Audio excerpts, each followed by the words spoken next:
What's up, everybody? Daniel Day back again with another video for DDayGaming, and today I'm going to be unboxing this guy, which is surprisingly heavy and big. What is this? Well, this is a 28-inch 4K gaming monitor from Samsung, the UE590 to be specific. I am super anxious to cut this bad boy open and take a look, so if you are into that sort of thing, stick around, and I'm going to do just that right after the break.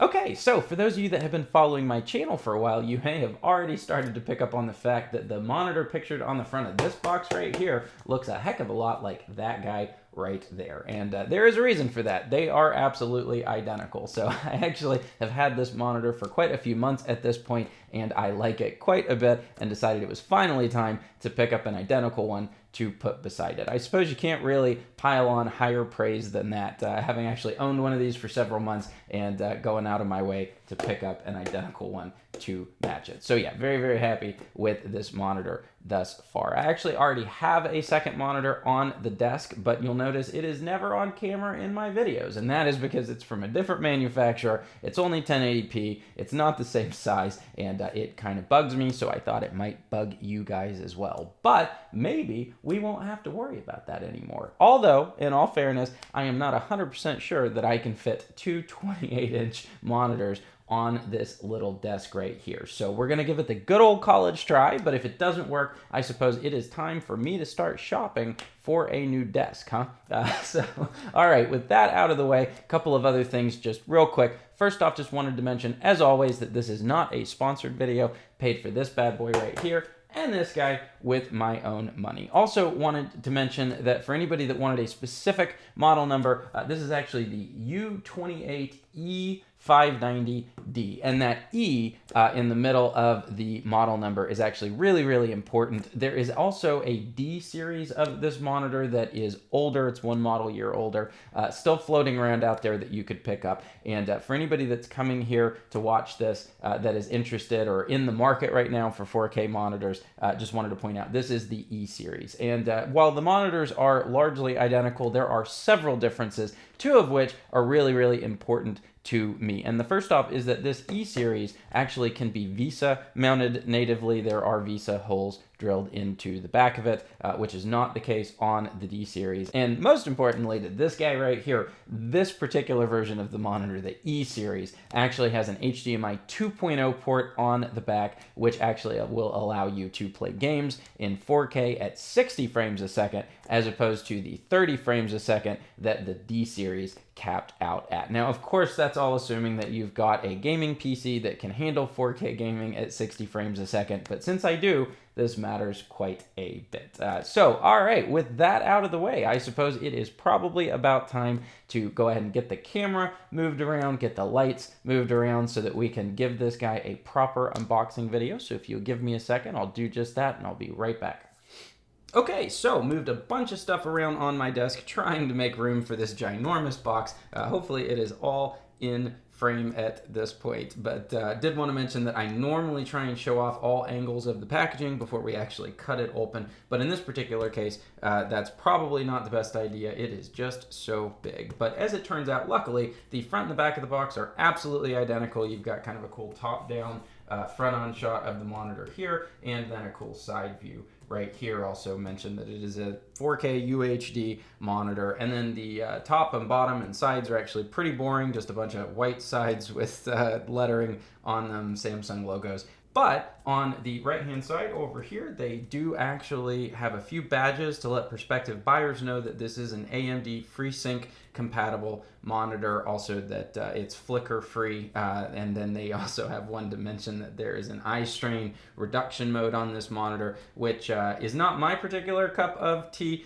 but I'm sure lots of people will get a whole lot of use out of that. And then there's also another one that mentions that this monitor supports Samsung's picture-by-picture mode, which is a little bit different than picture-in-picture, but this monitor actually does both of those. So obviously picture-in-picture just allows you to kind of have a smaller box over here with a different source coming in, but picture by picture actually splits the screen borderless, half and half, top to bottom, so it just kind cuts it to a left side and a right side. You can have two different sources coming in for that. It's not something I use a whole lot, but I'm sure there's a lot of you out there that would actually put that to good use. All right, so with all of that out of the way, I suppose it is time to grab the official DDayGaming hilariously oversized unboxing knife and actually try and cut this open and keep it kind of sorta on camera. So, okay, so looks like we've got the monitor itself right here. Just gonna lift that out for a second and set that aside. So, in addition to the panel itself, here is the rest of the stuff that comes in the box. I may have actually opened this up from the wrong side, but in any event.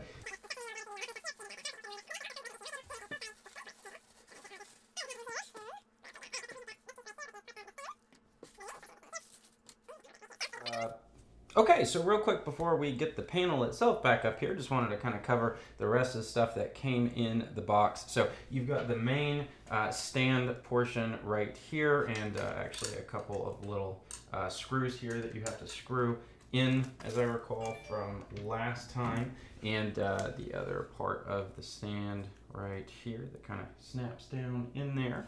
And then after that, you've got your power brick right here and some cables. So you've got a power cable to actually connect to the power brick that is included. But more importantly, because I know sometimes these things don't come with your monitors when you buy them, you have got an HDMI cable right here with the red caps. It is an HDMI 2.0 cable, so you don't have to buy one of those special to hook it up to your 4K 60 gaming PC.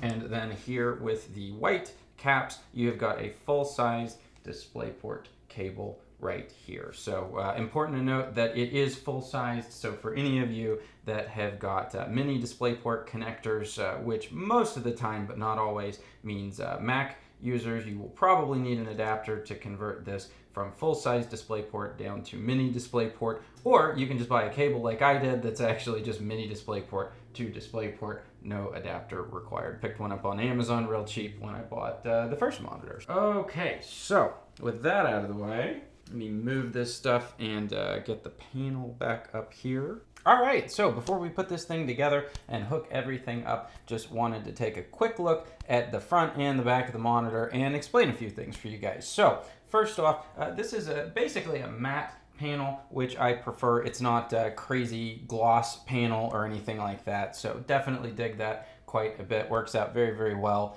with the 2160p resolution. Also wanted to mention that there is kind of a piano black bezel that runs all the way around. It's relatively thin. I know some people like super razor thin bezels, but you know, it's not like an inch thick bezel or anything like that. So because it's all nice and shiny, they have got this protective plastic layer over top of it, and pretty downstated Samsung logo, which I also enjoy.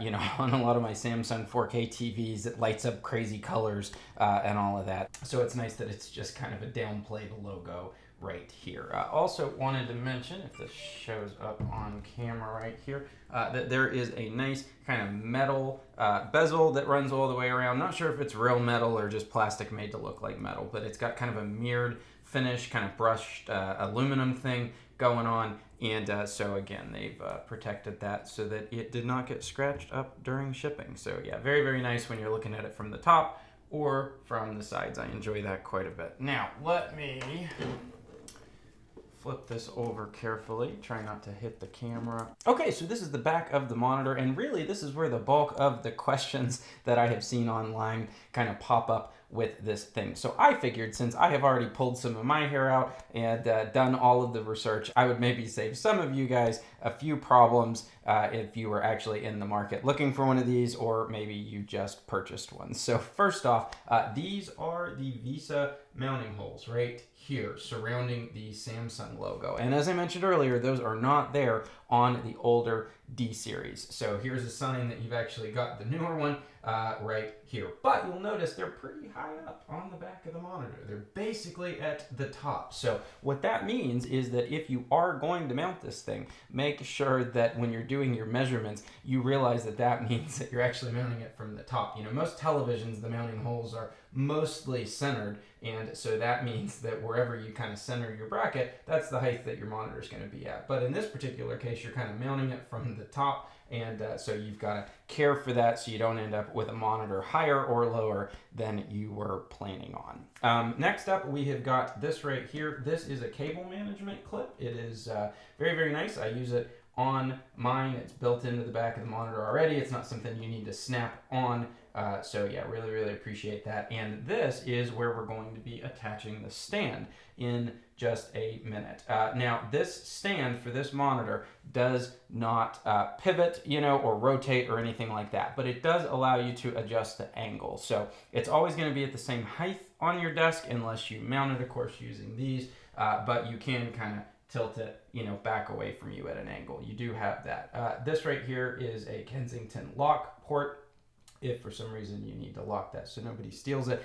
And this over here is actually a joystick of sorts. This is actually how you get into the menu and configure everything and all of that. So yeah, definitely much better than the control mechanisms on the D series. It actually clicks in and all of that. Very, very easy to use when you're standing in front of the monitor. All right, and that brings us to the ports themselves. So what you should be seeing here, hopefully if it's showing up on camera, is 2 HDMI ports, a full-size display port. This guy right here, which confuses a lot of people, this is a 3.5 millimeter audio out port and the connector for the AC adapter. That's your power right there. So for starters, with the HDMI ports, it is important to note that these are not both HDMI 2.0 ports. Only the second one is. That guy right there is HDMI 2.0, which means 4K at 60 frames a second. That is an older HDMI 1.4 port, which means 4K at 30 frames per second. Now, of course, if you're running 1080p or 1440p or anything lower than 2160p, it can run at 60 frames a second. It's only if you're trying to push 4K that this thing can only do 30. But this one right here does 60. So if you've got a gaming PC that can handle 4K 60 and you got it hooked up HDMI and you're wondering to yourself, why in the world can I not get a refresh rate faster than 30 hertz? It's probably because you got it plugged into this guy right here, or you were using an HDMI cable that is not HDMI 2.0. It doesn't have the speeds. But again, the one that's included in the box, if you plug it into that hole right there, you can do 4K 60. The DisplayPort connector right here, nothing really special about that. Obviously, DisplayPort is awesome and the cable is included. But like I mentioned earlier, if you're someone with a Mac or a piece of hardware that has a mini DisplayPort output, probably need to get an adapter or a cable because the monitor itself only accepts a full-size DisplayPort connector. And that brings us to the 3.5 millimeter audio jack right here. That is a cause for confusion for all sorts of folks that pick this thing up. So again, this does not have speakers in it. But remember, if you've got your PS4, your Xbox One, or Blu-ray player, or whatever hooked up to this monitor, sound is coming along for the ride with the video, right? And so even though this thing doesn't have speakers, it will output the audio through that jack right there. And so anything basically with a 3.5 millimeter connector you can plug in. So that would include gaming headphones, that would include desktop speakers. In fact, I normally keep my desktop speakers plugged in to the back of this monitor. So regardless of how the sound is getting in over these connections, it will output right here. So yeah, that port has been a source of confusion, I think for the most part, because people don't necessarily ponder whether there are speakers in this thing or not. That was the boat I was in. But then you hook it up to your computer and turn it on, and you see a new audio output show up in your list, and you think, oh, this thing must have speakers. Why can't I hear anything, right? No, that is just the driver supports that, which allows you to easily change the volume without having to reach over here and fiddle with this stuff, which is actually pretty nice. So yeah, definitely dig that port being there, even though it is a little bit confusing when you first connect everything. So, and other than that, obviously you've just got your power connector here. Nothing super special going on there. All right, so that's basically everything going on with the back of this monitor. Hopefully maybe that answered some of your questions or saved you a little bit of stress. So I'm going to go ahead and get the lights and the camera moved back around. Go ahead and attach the base, which remember does require a screwdriver. Get it connected to the computer, and I will be right back. Okay, so went ahead and finished assembling the monitor, got some stuff on my desk moved around, got it color calibrated, connected to the computer, all of that fun stuff. And let me tell you, super glad that Samsung included both a DisplayPort and an HDMI cable in the box. I had just assumed that because my original monitor was hooked up via DisplayPort that I was going to be forced to hook the new one up via HDMI 2.0, but it turns out that my GTX 1080 only has one HDMI 2.0 connection and all of the rest of the connections are DisplayPort, which is great. So ended up being able to connect it the way that I wanted and had the cable, even though that's not originally how I was anticipating connecting it to the computer. Went ahead and kind of set them up side by side on the desk for now, just so you can kind of see both of them, mostly in frame for this video, but probably long term gonna rearrange them a little bit on the desk because I'm not a super big fan of monitors this size being kind of straight on side by side like this. Probably end up curving them in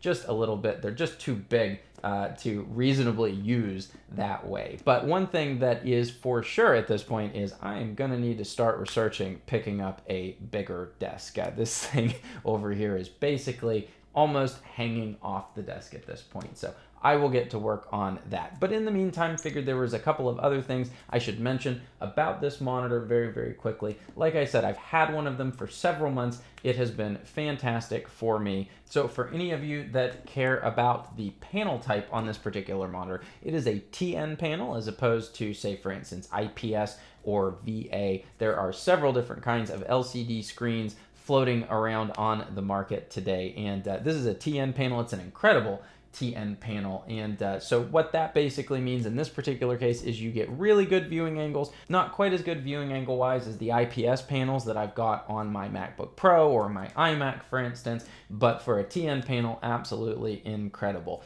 Really good black levels. The color is fantastic on these and the refresh rate and all of that is great as well. So really top-notch TN panel on this thing. Did want to reiterate that on the bezel front, the bezels all the way around this monitor are about 1/2 inch thick. So that means if you were planning on purchasing 2 of these and putting them side by side, much like this, you're going to have about 1 inch separating the screens. So I know some of you love razor thin bezels. I have certainly had a lot of screens with much thicker bezels than this, but just something to keep in mind. And sometimes those bezels really come in handy. This webcam right here, for instance, from Logitech, kind of has this piece of plastic that hangs down to support it. And on my other monitor prior to this one, that actually meant that it covered up part of the screen because it did have a thinner bezel. So in this particular case, I can see all the screen and have the webcam up there. So it really works well for me. Also wanted to mention that really my only gripe with these monitors is the stand design. The stand on them is actually very gorgeous. It sticks out the front a little bit, which limits how deep it is on your desk, which is fantastic. But unfortunately, it is kind of sort of wobbly, as you can see there. So if I had a sturdier desk, that would not be a problem. And of course, if you're planning on Vesa mounting these, it is not a problem at all. But just be aware that the stand design, again, is a little wobbly for my taste. It's not really an issue just sitting at the desk working on it, but since this desk is a little bit flimsy, the wobble thing can become a problem. But I suppose that honestly, that is a very small gripe and a small price to pay for such an awesome monitor. So anyway, guys, I suppose that that about does it for this video. If you have made it this far, just wanted to say thanks for watching. I really appreciate it. Also wanted to give a special shout out to my subscribers. You guys rock. And for anybody that's watching this video that is not currently subscribed to my channel, I would love to encourage you to maybe poke around, check out some of my other videos, and if my particular brand of rambling is your cup of tea, maybe consider clicking that subscribe button. It is totally free for you, and it helps this guy out quite a bit. For any of you that would like to find me other places on the internet, you can follow me on Twitter at @DDayGuy, and I also stream on Twitch. My username there is DDay on Twitch. So once again, everybody, just wanted to say thanks for watching. I really appreciate it, and I will catch you in the next one.